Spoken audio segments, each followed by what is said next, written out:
We continue our story with Trypticon fully realizing its body. He's kind of like getting used to it, doing a little bit of limb moves with his tail, and even grabs one of Cybertron's moons and crushes it. And keep in mind, he doesn't notice the Autobot ship in the distance, where Air Raid, Ironhide, and Jazz are both looking on in absolute disbelief.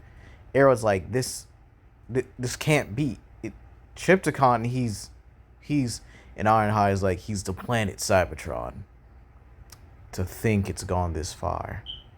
What do we do now? To which someone bursts in their ship and says they can die. And that would actually be Nightbird. And Nightbird here simply states, by the order of my master, all Cybertronian life must be extinguished. To which Jazz is like, wait, ain't you Cybertronian? So how's your master gonna just kill you at the end? Like, ain't that just gonna happen?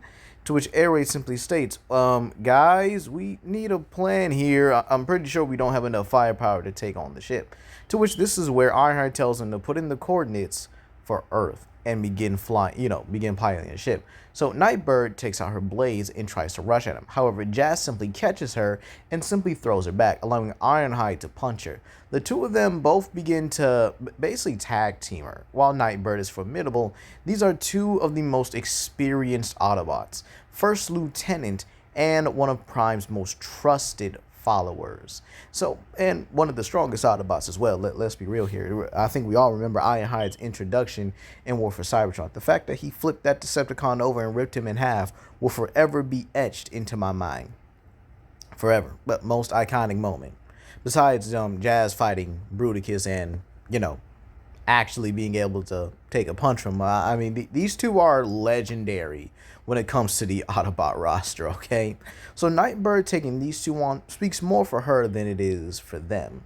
And believe it or not, they're actually able to contain her in the area where Air Raid finally is able to get the coordinates in for Earth and, well, flies off in that direction as fast as they can. Nightbird tries her best to get a hold of him, but again, Jazz utilizes his grappling hook to pull her forward, and then this allows Ironhide to straight up deck her, knocking her out cold.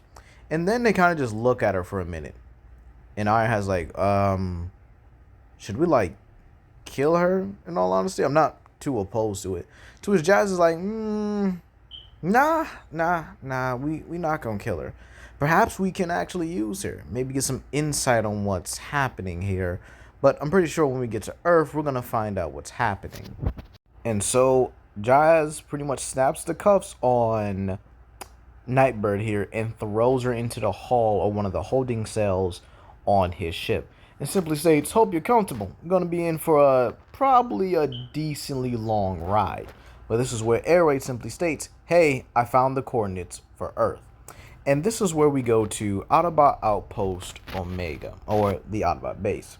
Crazy how it actually survived all this time, right? I find that absolutely crazy, ain't it? And this is where we, on the inside of it, we actually have Ratchet explaining how they can use the Omega keys to basically get the upper hand on Trypticon. But again, they need the third one. And the last time I checked, the third one was apparently in Smokescreen, Primus rest his soul, and they took it inside of Trypticon. To which Snarl's like, okay. So, what if the Omega keys don't work?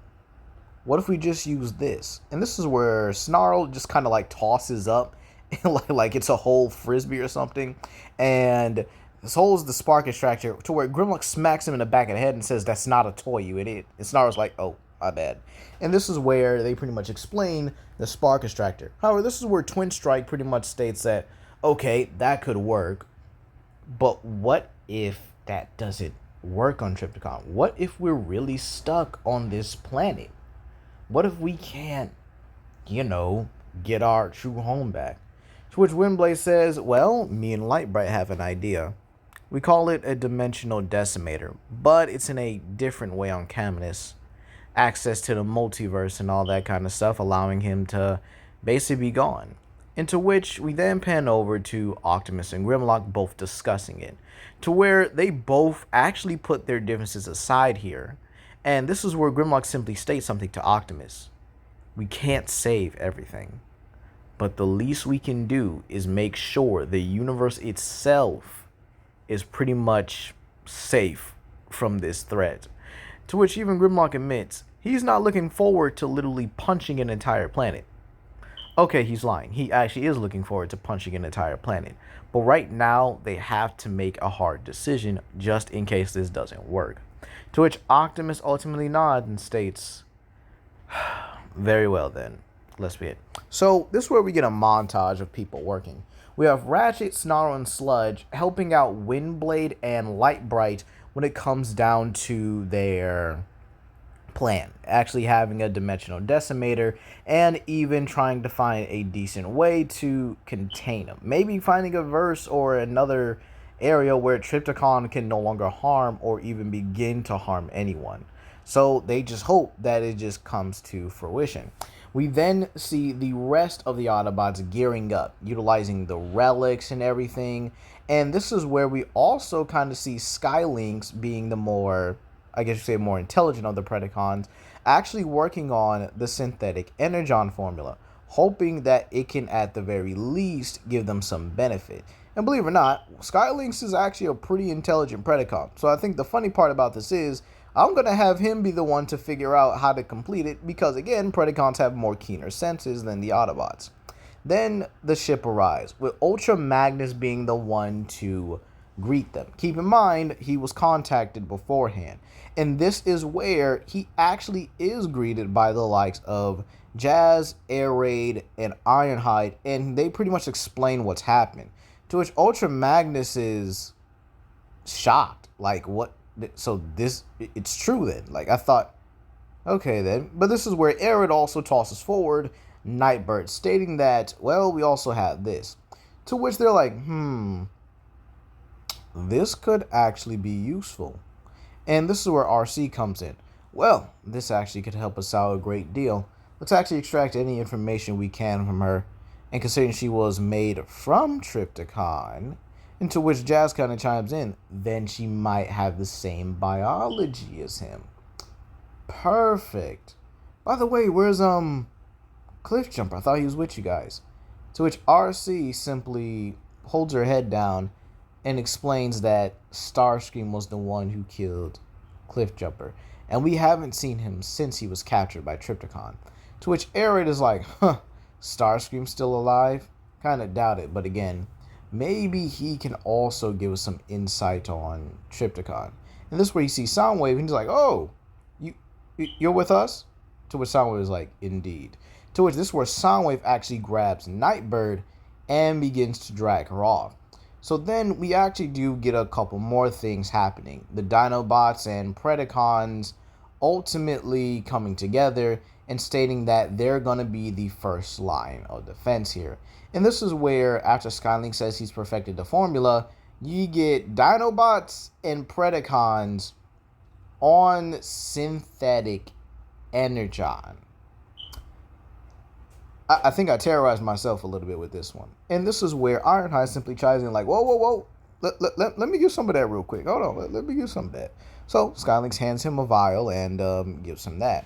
To which everyone begins preparing for everything, using everything they can at their disposal.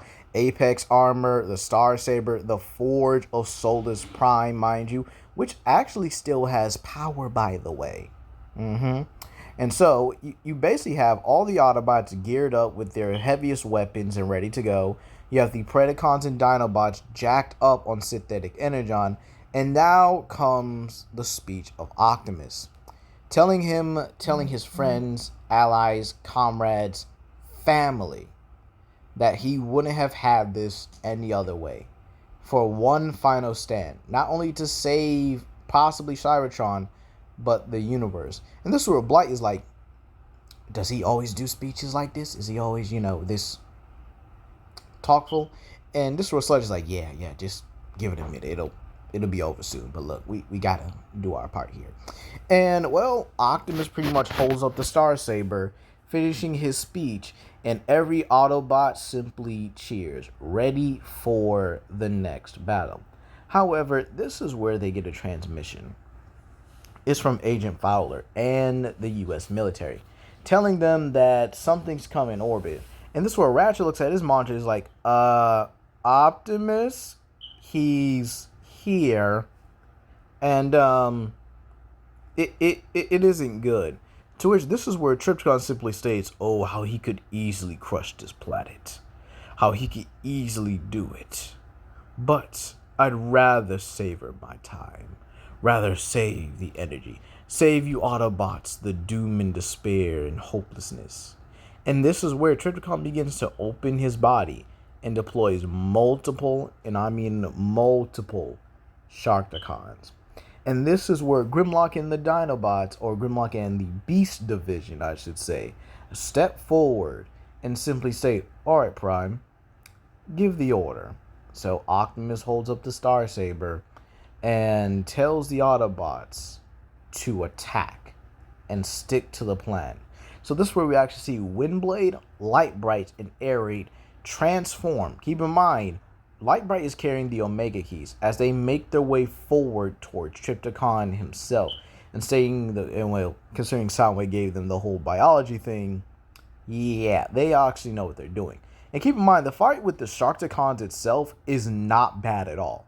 With the Dinobots and Predacons jacked up on synthetic energon being stronger and faster than what they were before, they tear through the Sharkticons like a hot knife through butter, and just adding the Autobots with the respective relics, oh, it just gets way, way better here.